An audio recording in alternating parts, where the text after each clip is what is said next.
तो brilliant knowledge के YouTube channel में आपका बहुत बहुत स्वागत है। आज की इस वीडियो में हम जो इस प्रश्न को समझना चाहते हैं, यदि आप इसमें इंटरेस्टेड हैं तो ही इस वीडियो को देखें, क्योंकि इस क्वेश्चन को समझने के लिए थोड़ा सा आपका धैर्य चाहिए। आप इत्मीनान से इस वीडियो को देखें। अगर आप इसको समझना चाहते हैं तो मैं गारंटी लेता हूं आप 100% क्वेश्चन को समझ लीजिएगा, इसके हल को बेहतर समझिएगा। आप क्वेश्चन में क्या कह रहा है कि 5 वर्ष बाद, देखिए 5 वर्ष बाद जेकब की जो आयु है, उम्र है, उसकी पुत्र की आयु की कितना हो जाएगा? 3 गुनी। 3 गुनी का मतलब 3 से गुना करना पड़ेगा। फिर आगे क्या है कि 5 वर्ष पूर्व मतलब पहले जेकब की आयु उसके पुत्र की आयु की 7 गुनी हो जाएगा, तो 7 से गुना करना पड़ता है 7 गुनी के लिए। यानी इस क्वेश्चन में यहां से यहां एक समीकरण बनेगा और यहां से आप पढ़िएगा यहां तक तो दूसरा समीकरण बन जाएगा। आगे बोल रहा कि उनकी वर्तमान आयु क्या है, हमें निकालना क्या है? उनकी वर्तमान आयु, उनकी मतलब जेकब और उनके पुत्र की वर्तमान आयु निकालना है। तो जो हमें निकालना होता है हम उसी को ना मानते हैं, तो यहां मान लेंगे और यहां पे लिख लेंगे जेकब का वर्तमान आयु, इसको एक्स और माना की लिख लेना है, क्योंकि मान रहे हैं ना आप, माना की। और इनका जो पुत्र है, पुत्र का वर्तमान आयु, इसको क्या मान लेंगे? इसको y मान लेंगे। देखिए यहां जो समीकरण बनाना है, तो यहां बोल रहा कि 5 वर्ष बाद, तो 5 वर्ष बाद दोनों का उम्र क्या होगा यहां पे निकाल लेंगे। तो 5 वर्ष बाद, सबसे पहले 5 वर्ष बाद जेकब का आयु निकाल देते हैं।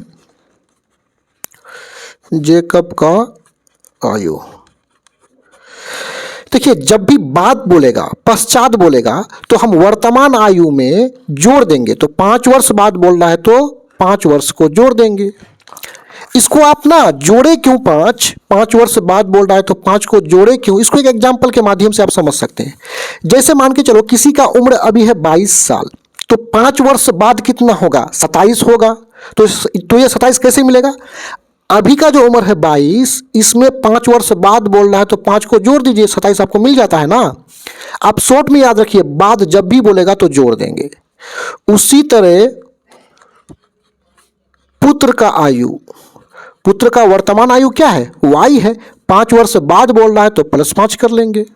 अब आगे यहां पे कर लेंगे प्रश्नानुसार, यानी प्रश्न के अनुसार समीकरणों को बना लेंगे। देखिए कैसे समीकरण बनेगा। सबसे पहले किसका नाम आया है उसको लिख करके बराबर करो। देखिए यहां पर 5 वर्ष बाद जेकब का आयु पुत्र की आयु से, यानी पहले जेकब का आयु आया है, उसके बाद पुत्र का आयु, तो जो पहले आया है उसको लिख करके बराबर कीजिए। तो 5 वर्ष बाद जेकब का आयु को लिख करके बराबर करेंगे। 5 वर्ष बाद जेकब का आयु कितना है? x + 5, इसको लिख करके बराबर करेंगे। और आगे कह रहा है कि पुत्र के आयु का 3 गुना, तो 5 वर्ष बाद जो पुत्र का आयु है, 5 वर्ष बाद जो पुत्र का आयु है y + 5, इसका 3 गुना, तो यहाँ पे 3 से गुना कर देंगे। अब इसको गुना भाग कीजिए, समीकरण मिल जाएगा x + 5, 3 + y 3y + 5 दिया 15।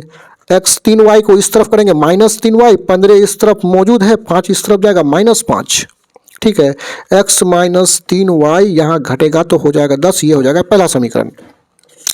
अब आगे यहाँ पे कह रहा कि 5 वर्ष पूर्व, यहां बात था, यहां पूर्व मतलब पहले है, तो 5 वर्ष पूर्व दोनों का उम्र क्या होगा, आयु क्या होगा, यहां पे निकाल लेते हैं। 5 वर्ष पूर्व सबसे पहले निकाल लेंगे जेकब का आयु।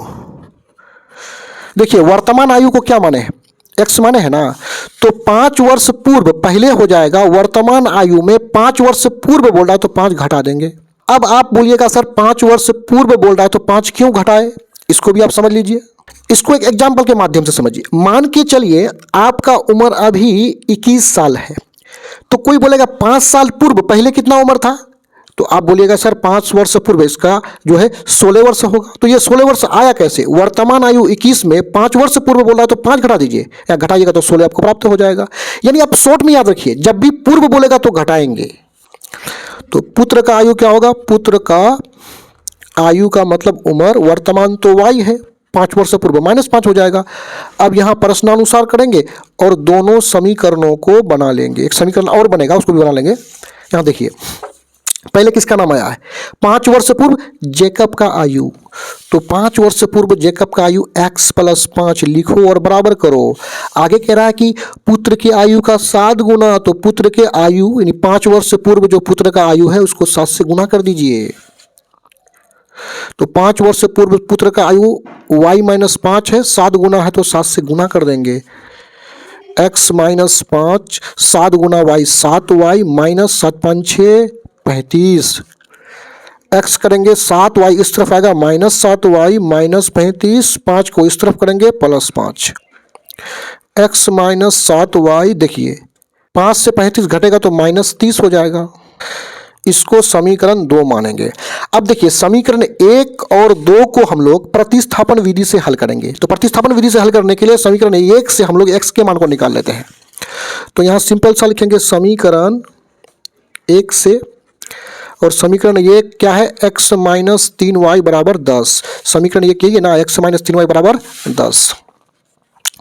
चलिए x का मान निकालेंगे। 10 पहले से 3 इस तरफ आएगा +3y हो जाएगा। इसे समीकरण 3 मानेंगे। x का मान जो ही निकला समीकरण 3 मानेंगे, क्योंकि x के मान को समीकरण 1 से निकाले हैं तो इसे 1 में ना रख करके 2 में रख देंगे। तो उसी को लिखेंगे x का मान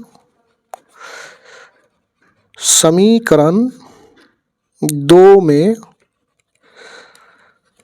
रखने पर, समीकरण 2 क्या है? x - 7y = -30, यही ना है। चलिए x के जगह में x का मान रखेंगे 10 + 3y, ये x का मान हुआ, फिर -7y है, -30 है। इसको हम लोग आगे बढ़ाएंगे 10, ठीक है, यहाँ 10 लिख लेंगे। अब आगे देखिए 3 से 7 घटेगा -4y बराबर में कितना है? -30 ना है। चलिए इसको सोल्व करते हैं। -4y -30 पहले से है, 10 इस पार जाएगा -10, -4y -10 -30 -40 हो जाएगा। y बराबर -40, -4 गुना के रूप में इधर भाग लग जाएगा, माइनस माइनस कट जाएगा, y बराबर हो जाएगा 10। इस y के मान को समीकरण 3 में रखेंगे तो x का मान निकल जाएगा। तो लिखेंगे y का मान समीकरण 3 में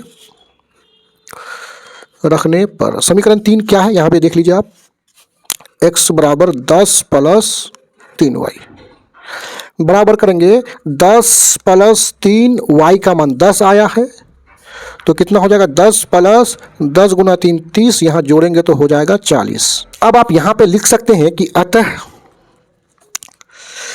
जेकब का वर्तमान आयु जिसको हमने x माना था वो आया है 40, क्योंकि उम्र वर्ष में होता है तो वर्ष लिख लेंगे।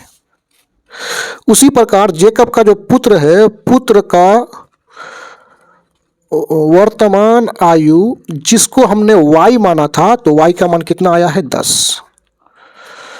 10 वर्ष कर लेंगे, यही हो जाएगा आंसर। वीडियो देखने के लिए आपका बहुत बहुत धन्यवाद।